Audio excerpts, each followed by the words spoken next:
Ebifaananyi bino nga Shaban Atiku aleetebwa mu kkooti e Gulu oluvannyuma lw'okukwatibwa mu butabanguko obwali mu Arua olunaku olwasembayo okuwenja akalulu k'omubaka munisipaali ya Arua bye byayoleka obulumi bwe yalimu.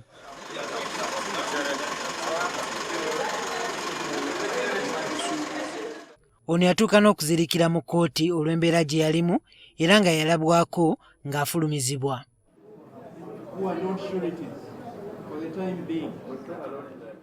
Ono n'abalala 32 baamala ne bateebwa kkooti enkulu e Gulu bwe yabakkiriza okweyimirirwa.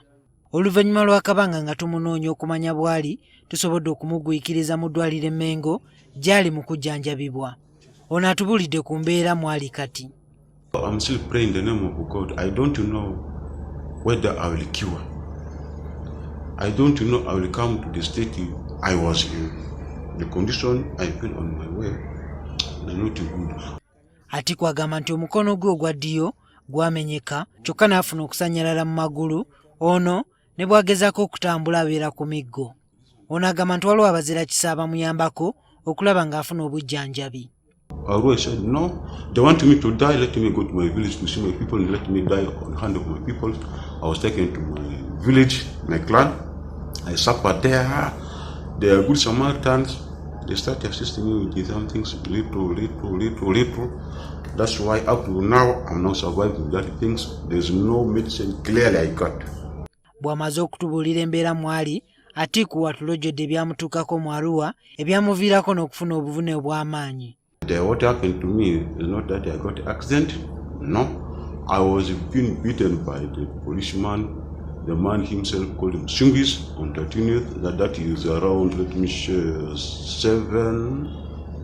7:45 something there. And after that, he worked on me. He kicked me on my chest. I fall down. He kicked me 3 times. Then I turned my back. He jumped on my back until I sustained injuries. Wabula naye ng'abalala be tuzze twogera nabo atubuulidde ku nsonga y'emmotoka y'omukulembeze w'eggwanga egambibwa okukubibwa amayinja. I never see any convoy of the president. In the name of God, I'm a Muslim. Today is Friday. Ono alina obubaka bw'awadde bannabyabufuzi abagufudde omuze okutulugunya ababavuganya. You know, to be opposition is like a mirror. If you have a mirror, you cannot destroy your mirror.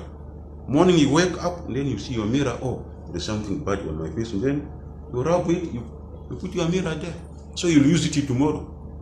So today if you see your face with the mirror, you break it, and then tomorrow what are you going to see your face with?